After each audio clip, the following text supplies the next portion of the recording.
So, Walt, thank you very much for taking the time to assist, because this is so in your wheelhouse. And Klinger Songwriters Guild has been going on for 3 or 4 weeks now.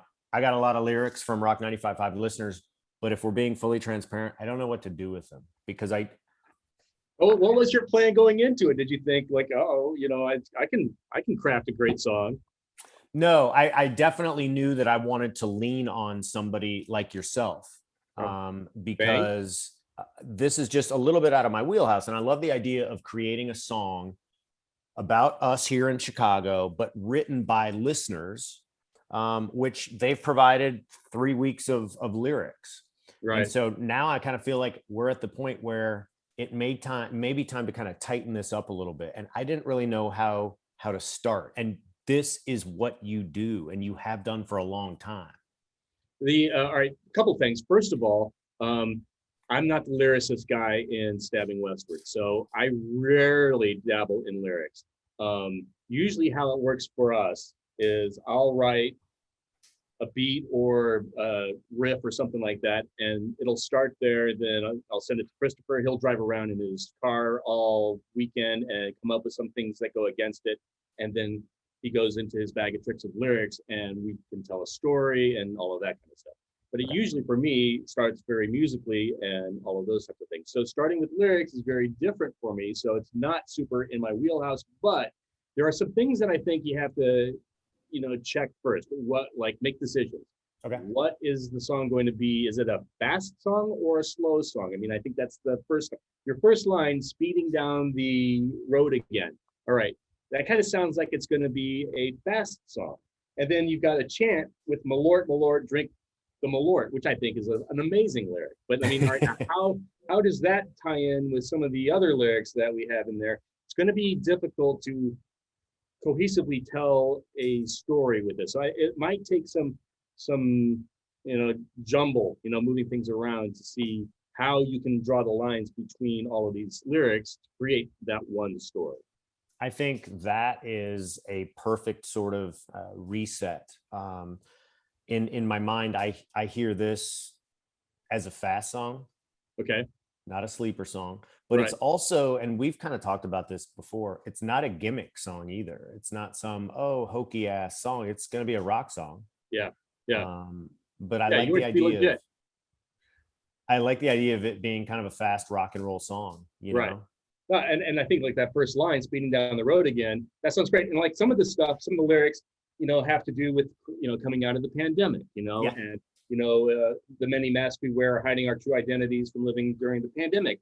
So Yeah. I think that there is a line there. So, I mean, so what's the story? Is it about emerging from the pandemic as Chicago is about to reopen again? And we're going to go back to living our lives. We're going to ditch the masks, drink the Malort, and lose our mind and go crazy. Is that what this is? Maybe. I think it is, as you're articulating that. I mean, certainly when we started, in my mind, I was thinking, all right, Chicago is on the move, right?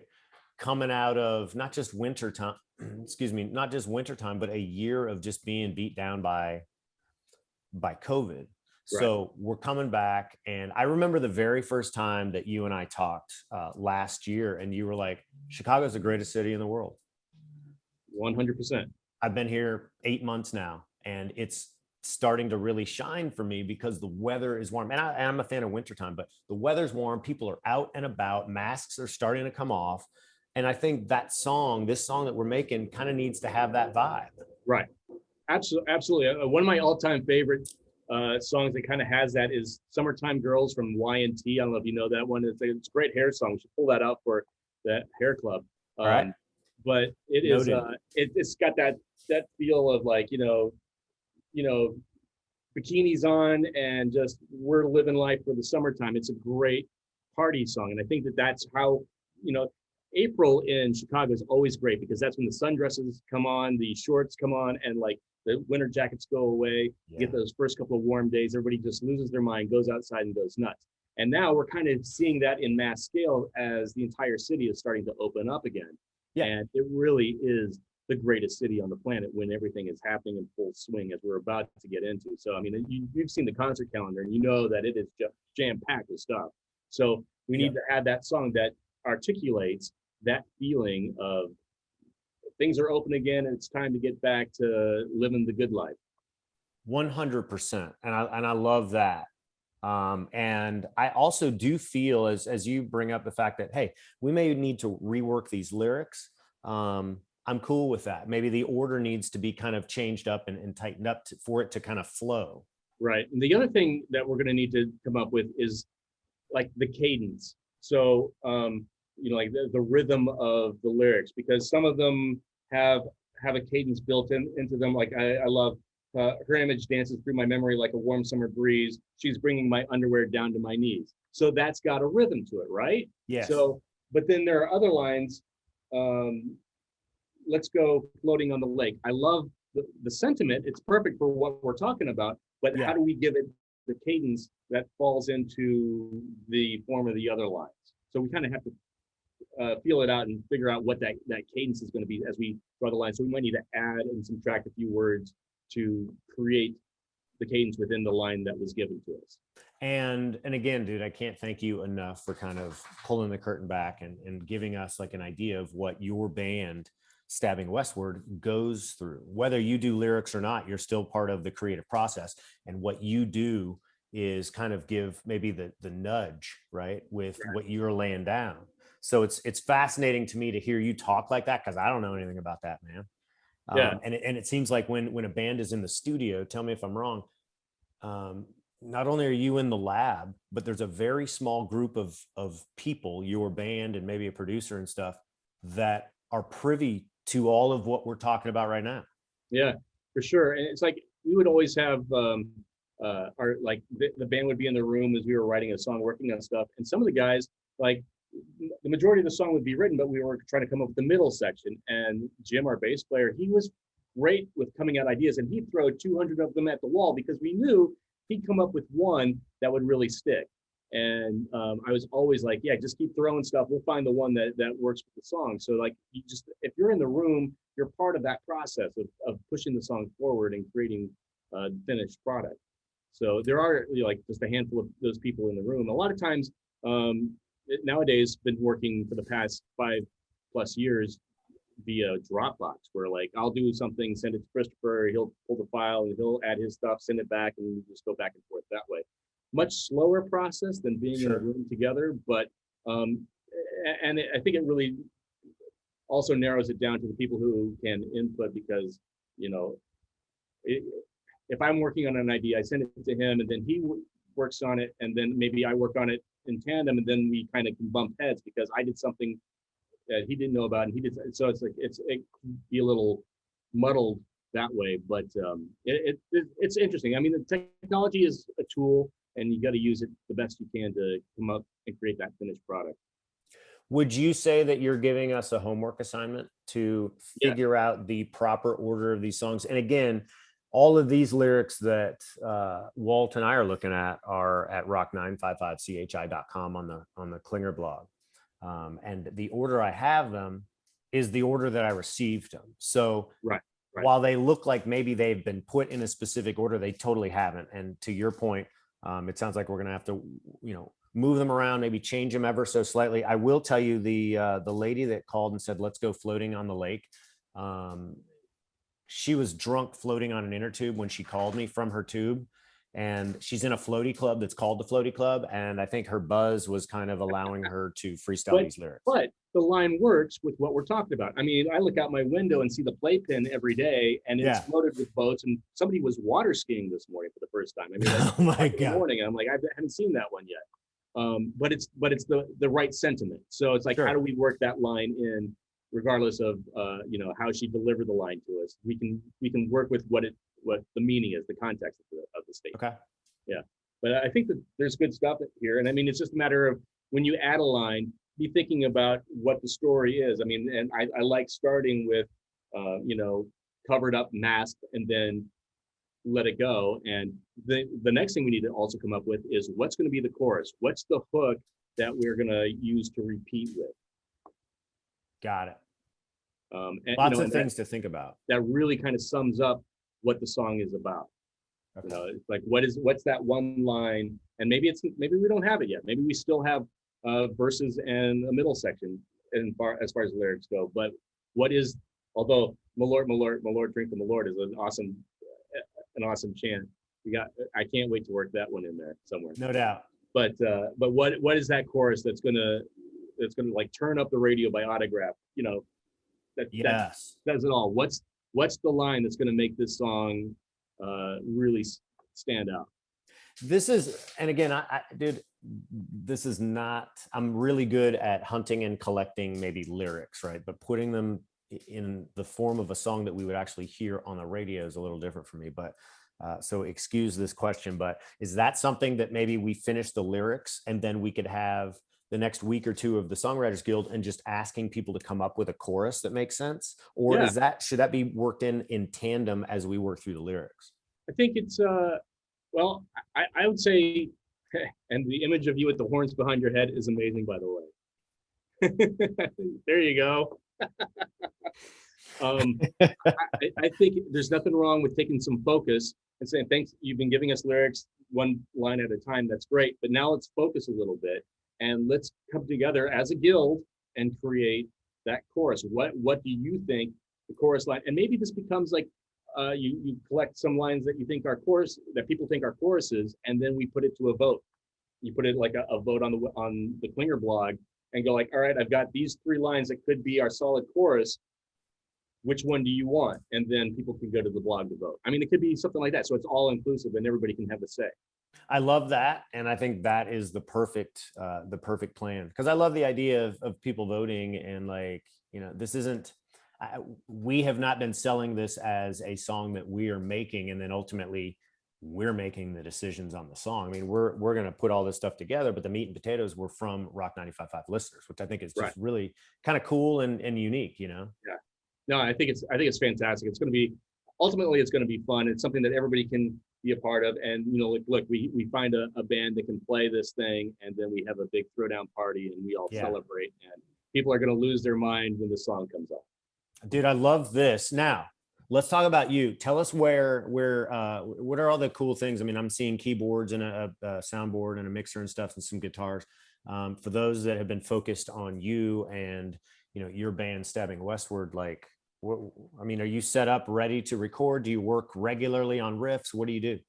Well, we have a record that just is finished. So it's mixed, mastered, and artwork is done. So it's just a matter of, you know, months marketing that until it comes out. And it'll be the first new album from Stabbing Westward since 2001. So, you know, there's a lot, you know, it's been a long time in the making and there's trepidation because, you know, like new music and whatnot. But we did put out an EP at the beginning of last year. So, and it was pretty well received, which was the first new music in forever. So, kind of excited. And we have one show announced right now.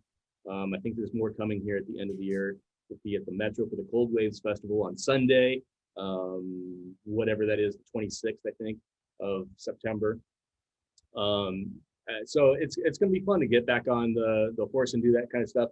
My stuff, some of it's hooked up, some of it is not, but lots of synths, guitars behind me, and drum machines over there. So I can pretty much cover all the bases, and you know, I create full things and send them off to LA where Christopher is to finish them up and add his magic sauce to it. But well, the EP kind of gave us a little like check-in, right? It's almost, to me, it's almost like dangling the carrot, right? Yeah. Certainly, though, we are in an era of where a lot of bands definitely want to go the route of dropping an EP because it's more maybe efficient on time. I mean, it's easier to just record an EP and get it out. I have lots of thoughts on this subject. I think attention spans are low these days. And so therefore, I think doing EPs is actually a pretty smart way to toss music out and just do it more frequently. So here's 3 songs, here's another 3 songs, here's another 3 songs. And then down the road, you compile them into a collection. So it's easier. True fans are going to buy all of that stuff. Yeah. But it's shorter attention spans, and it keeps you in people's mind for a longer period of time. If you just drop a record, because seriously, after a couple of weeks, people have moved on to the next. It's weird. It's kind of sad because back when I was a kid, I loved immersing myself in albums and the artwork and liner notes and all of that kind of stuff. And Me too. these days, when you have like a little image on your computer or your phone or whatnot, Yeah. and you're listening to an MP3, it's like the entire experience is completely different. So that's why I think EPs are kind of a good way to go. The true plan, I mean, everything has been messed up because of the pandemic, because the true plan was to put out an album last year. Now because of the pandemic and we didn't have any way to actually promote it. So it was kind of like, all right, let's go back, take some time and tweak things a little bit longer and then put it out this year. So that's what we did. But the original plan was to put out the EP in January and the record later in the year 2020. But so there wasn't really supposed to be this big gap between that EP and the album. But there's a pandemic. What are you going to do? But I think EPs are a perfectly acceptable way to put music out these days. Like Wolfgang Van Halen with Man of WVH, he has been tossing out a song here, a song there, a song there. I've noticed it. And then he gets press every time he does it, and you're like, wow, this is really good. This is really good. And then it builds up momentum, and now he's going to play stadiums with Guns N' Roses. So I mean, I think it's working very well for him. So it's like, and his record is out day after tomorrow. Yeah. So all the things we've been getting a glimpse of or hearing over the past 2 months, dude, we get to buy it all. But you're right about that. I mean, dude, going out on the road with Guns N' Roses, I think he's going to be at that show here, opening for that show, right? Yeah, I believe so. I mean, it's going to be crazy. I mean, it's kind of weird because this is your first going out with your band. I mean, yeah, you played stadiums with Van Halen and whatnot, but with your own entity and singing, and now you're playing stadiums, albeit in a supporting slot. It's a big stage to jump on, and instead of like coming up to the clubs as most bands do. But I'm really impressed with his voice and what he's given, what he's delivered so far. So it should be pretty amazing. I feel the same way about that, but I'm also, and I've been vocal over the past couple of months and year. Prior to, I always thought, all right, well, the reason why you're on stage with Van Halen is because of your dad, right? And maybe that's in fact why, obviously, right? Right. I have the exact same thought, and so you never give him credit for his talent, because 100%. That's because you think about him and his relationship with his dad, and that's how he got the gig, and that may be, but the dude is talented. And now the song with that first song he dropped, Distance, and the video, I mean, dude, it was intense, but it was such a damn good song. I mean, and it's weird because you also feel like, is he taking advantage of the timing? Yep. But I also think the story behind it, with the fact that he and his dad had a bond, and we all know that from reading his stories, talking to him, and all that. And losing his dad before his music was coming out, because his dad, I'm sure, has heard all of the stuff as he was working on it. Yeah. And him not being here to see it be released and see what his son is able to accomplish, I think that is so hurtful to Wolfgang. I feel for him, and so it's like I don't really hold it against him too. Like, I lost my dad, and I wanted nothing more than him to be a part of the release of this record. So here it is. I don't think he was really taking advantage of that. Agreed. Actually, this sounds maybe naive, but that never actually occurred to me. I've always been more focused on, hey man, you just sort of got the golden ticket to be on stage with Van Halen. Right. But the dude is talented. I mean, to be able to do the Michael Anthony background vocals, which are not easy. For sure. To be able to step up and do that, and now parlay that into being a lead vocalist, a front man.